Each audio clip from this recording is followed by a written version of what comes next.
வீரா serial நாளைக்கான எபிசோடில் என்ன நடக்க போகுதுன்னு பார்க்கலாம் வாங்க. என்னோட ரிவ்யூ பிடிச்சிருந்தால் லைக் பண்ணுங்கள். வள்ளி வீராவும் மாறனும் தனியாக சமைச்சு சாப்பிட்றதுக்காக ஒரு சில பாத்திரம்லாம் வாங்குறாங்க.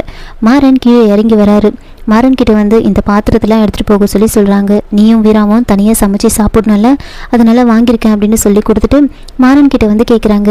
ஆமாம், எல்லாம் நல்லபடியாக முடிஞ்சதில்ல, நீ சந்தோஷமாக இருக்கல்ல, வீரா சந்தோஷமாக இருக்கல அப்படின்னு கேட்க மாறன் வந்துட்டு எல்லாம் சந்தோஷமாக தான் இருக்கா அப்படின்னு சொன்னதுமே வள்ளி அவங்களா ஒன்று கற்பனை பண்ணிக்கிட்டு சந்தோஷமாக இருக்காளா, ஐயோ அப்போது சீக்கிரமே வந்து ஒரு பொண்ணு வந்து நம்ம வீட்டில் பிறக்க போகுது, அந்த குழந்தை முகத்தை பார்த்தாவது உங்கள் அப்பா மனசு மாறுதானே பார்ப்போம், அந்த குழந்தை வளர்ந்து உங்கள் அப்பாவோட மாரில் வந்து ஏறி மிதிச்சு எங்கள் அப்பாவை நீ அடிச்சியா, எங்கள் அப்பாவை நீ திட்டினியா அப்படின்னு கேட்கணும் அவரை அப்படின்லாம் வந்து வள்ளி சொல்லிட்டு இருக்கேன்.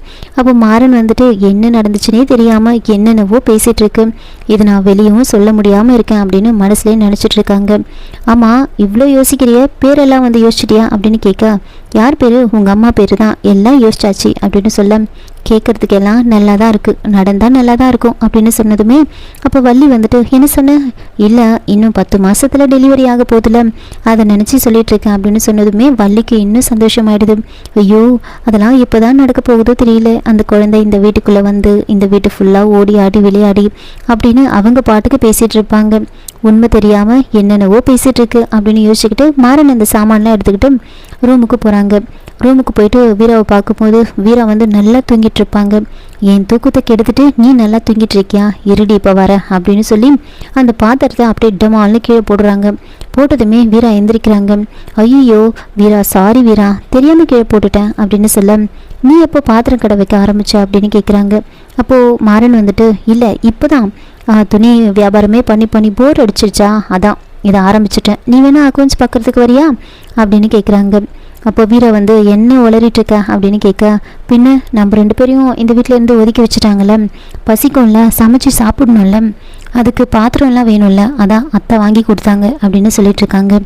வீரா அதெல்லாம் பெருசாக கண்டுக்க மாட்டாங்க. அப்போது மாறன் வந்துட்டு ஆமாம் என்ன சமைக்கிறேன், மதியானத்துக்கு ஏதாவது ஸ்பெஷலாக செய்கிறியா, நான் வாங்கிட்டு வரட்டுமா, சிக்கன் மட்டன் ஏதாவது அப்படின்னு சொல்ல வீரா வந்துட்டு அதெல்லாம் எதையுமே கேட்காம அங்கேருந்து இறங்கி கீழே வராங்க. கீழே வரும்போதே ரொம்ப உஷாராக தலையெல்லாம் கழிச்சு விட்டுக்கிட்டு பொட்டெல்லாம் எடுத்துகிட்டு அப்படியே இறங்கி வராங்க.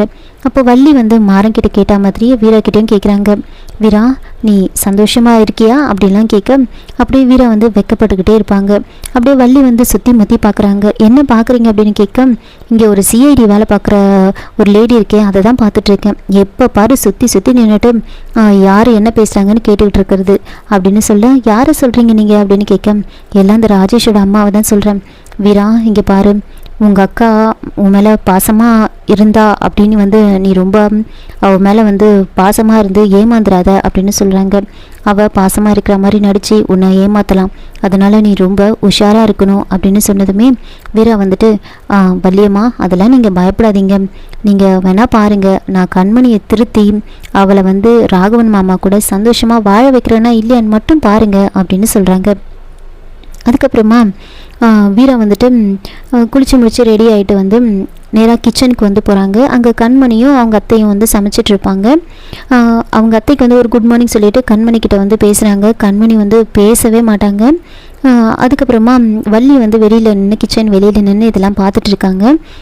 ஓஹோ பேச மாட்டிங்களோ, சரி எனக்கு கொஞ்சம் வழிவிடு, நான் கொஞ்சம் காஃபி போட்டுக்கிறேன், என் வீட்டுக்காரர் வர ரொம்ப டயர்டாக இருப்பார், அவர் வேறு என்கிட்ட பெட் காஃபி கேட்டார், நான் போடணும், கொஞ்சம் வழிவிடுறியா அப்படின்னு சொல்ல, அத்தை அதெல்லாம் நான் வழிவிட மாட்டேன், நான் சமைக்கணும் அப்படின்னு சொல்ல, நல்லா இருக்கே, நீ மட்டும் உன்னோட புருஷனுக்கு சமைக்கலாம், நான் மட்டும் என்னோட புருஷனுக்கு சமைக்கக்கூடாதா அப்படின்னு சொல்லிட்டு கண்மணியை தள்ளி விட்டுட்டு போயிட்டு அவங்க வந்து காஃபி போடுறதுக்கு வந்து வைக்கிறாங்க. காஃபி வந்து போட்டுட்ருப்பாங்க. அப்படியே பாட்டெல்லாம் பாடிக்கிட்டு கண்மணியை பயங்கரமாக டென்ஷன் பண்ணிக்கிட்டு வீரா ரொம்ப சந்தோஷமாக பாட்டெல்லாம் பாடி காஃபி போட்டுட்ருக்காங்க.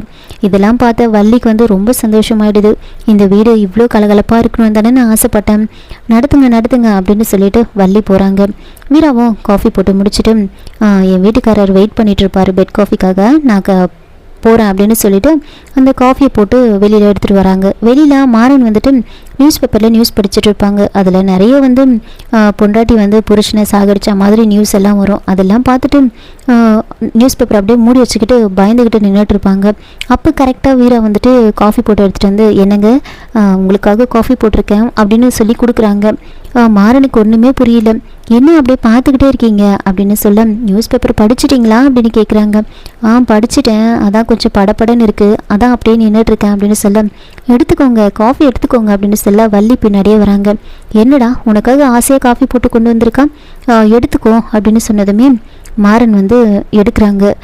அப்படியே வீரா வெக்கப்பட்டுக்கிட்டே நின்றுட்டுருக்காங்க. ஆஹா என்னம்மா நடிக்கிறா இவ அப்படின்னு யோசிச்சுக்கிட்டு இருக்கேன்.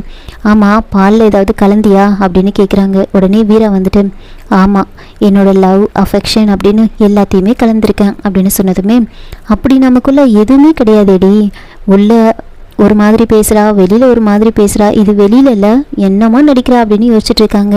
அதுக்கப்புறமா வீரா, ஆமாம் உங்களுக்கு என்ன பிடிக்கும்னு சொன்னீங்கன்னா நான் சமைச்சிடுவேன் அப்படின்னு சொன்னதுமே மாறன் உனக்கு என்ன தோணுதோ அதையே நீ சமைய அப்படின்னு சொல்கிறாங்க. இல்லைங்க உங்களுக்கு என்ன பிடிக்கும்னு சொல்லுங்கள், அதையே நான் சமைக்கிறேன் அப்படின்னு சொல்ல மாறன் ஆஹா உலகமாக நடிப்புடா சாமி, அங்கே கேட்டப்போ எந்த பதிலும் சொல்லாமல் என்னமா நடிக்கிறான் அப்படின்னு சொல்லிட்டு யோசிச்சுட்டு இருக்கேன். அப்போ வள்ளி வீரா கிட்ட சொல்கிறாங்க, வீரா இதெல்லாம் நீ ஏன் அவங்ககிட்ட கேட்டுட்ருக்க, அவனுக்கு என்னெல்லாம் பிடிக்கும்னு உனக்கு தெரியும்ல, நீயே சமை அப்படின்னு சொன்னதுமே, இங்கே பாருங்கள் மதியானத்துக்கு உங்களை எப்படி சர்ப்ரைஸ் பண்ணுறேன்னு மட்டும் பாருங்கள் அப்படின்னு சொல்லிட்டு போகிறாங்க. ஆஹா இதில் என்ன பண்ண போகிறான்னு தெரியலையே அப்படின்னு மாறன் யோசிச்சுக்கிட்டு இருப்பாங்க.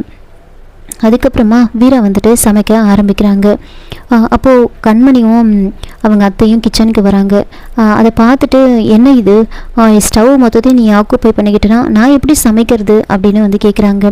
அப்போது வீரா டைம் என்ன இப்போ தானே 11 ஆகுது, நான் சீக்கிரம் சமைச்சு முடிச்சிடுவேன், அதுக்கப்புறம் நீ சமைச்சிக்கோ, வேணும்னா சொல்லு, உங்கள் 2 பேருக்கும் சேர்த்து நானே சமைக்கிறேன், அதை நீங்கள் சாப்பிடுங்க, நல்லா சமைப்பேன் அப்படின்னு சொல்ல, அப்போ கண்மணி அத்தை முதல்ல இவளை இங்கேருந்து போக சொல்லுங்க, நான் சமைக்கணும் அப்படின்னு சொல்லி ரொம்ப கோவப்படுறாங்க. அப்போது வீரா என்ன ரொம்ப ஓவராக பண்ணுற, நான் சமைச்சிட்டு விட்டுட்டேன் அப்படின்னு பேசிக்கிட்டு இருப்பாங்க. அப்போ ராமச்சந்திரன் அங்கே வராங்க.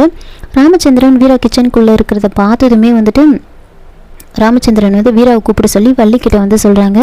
வள்ளி போயிட்டு வீரா கூப்பிட்றாங்க. வீரா அண்ணன் உன்னை கூப்பிட்றாரு அப்படின்னு சொன்னதுமே, ஏன் என்ன விஷயம் அப்படின்னு கேட்க, இல்லை நீ கிச்சனில் இருக்கிறது அவர் பார்த்தாரு, அதான் உன்னை கூப்பிட்றாரு அப்படின்னு சொன்னதுமே ராஜேஷோட அம்மாவுக்கு உடனே சொல்கிறாங்க, நான் தான் அப்போவே சொன்னேன்ல உன்னை கிச்சனில் பார்த்ததுமே அவருக்கு கோவம் வந்துட்டுருக்கோம் அப்படின்னு சொல்கிறாங்க.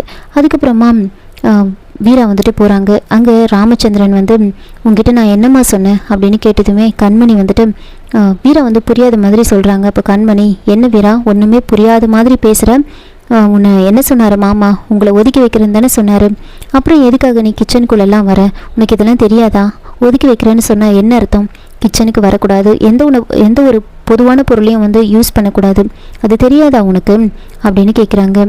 அப்போது வீரா அமைதியாக இருப்பாங்க. ராமச்சந்திரன் அப்போது என்னோடய வார்த்தைக்கு என்னம்மா மதிப்பு அப்படின்னு கேட்க, இல்லை மாமா நான் தனியாக சமைச்சா நீங்கள் வருத்தப்படக்கூடாதுன்றதுனால தான் நான் இப்படி பண்ணேன் அப்படின்னு சொன்னதுமே ராஜேஷோட அம்மா நீ தனியாக சமைச்சு சாப்பிட்றதுல அவர் ஏமா வருத்தப்பட போகிறாரு அப்படின்னு கேட்குறாங்க. அப்போது ராமச்சந்திரன் ஏம்மா இப்படிலாம் பண்ணுற, நீ சமைச்சு சாப்பிட்றதுல எனக்கு எந்த வருத்தமும் கிடையாது அப்படின்லாம் சொல்ல, வள்ளிக்கு ஒரு பக்கம் ராஜேஷோட அம்மா பேசுறது கோவம் வருது. ஏம்மா இது எங்கள் குடும்ப விஷயம், நாங்கள் பார்த்துக்குறோம், ஏதோ போனால் போகுதுன்னு வீட்டில் இடம் கொடுத்தா ரொம்ப தான் ஓவராக பேசுகிறீங்க, எல்லா விஷயத்துலையும் மூக்கு நச்சுக்கிட்டு இருக்கீங்க அப்படின்னு சொல்கிறாங்க. அப்போது வீரா ராமச்சந்திரன் கிட்ட சொல்கிறாங்க, மாமா ஒரு வீட்டில் 2 பெட்ரூம் 2 பால்கனி அப்படின்னு எது வேணாலும் நிறைய கூட இருக்கலாம், ஆனால் ஒரு வீட்டில் பூஜை ரூமும் கிச்சனும் மட்டும் ஒன்று தான் இருக்கணும், அப்போ தான் அந்த குடும்பம் ரொம்ப சந்தோஷமாக ஒத்துமையாக இருக்கிறதா அர்த்தம் அப்படின்னு சொன்னதுமே ராமச்சந்திரனே அமைதியாகிடுறாரு. இதோட இந்த எபிசோடை முடிச்சிருக்காங்க. என்னோட ரிவ்யூ பிடிச்சிருந்தா லைக் பண்ணுங்கள், மறக்காமல் சப்ஸ்கிரைப் பண்ணுங்கள். தேங்க்யூ.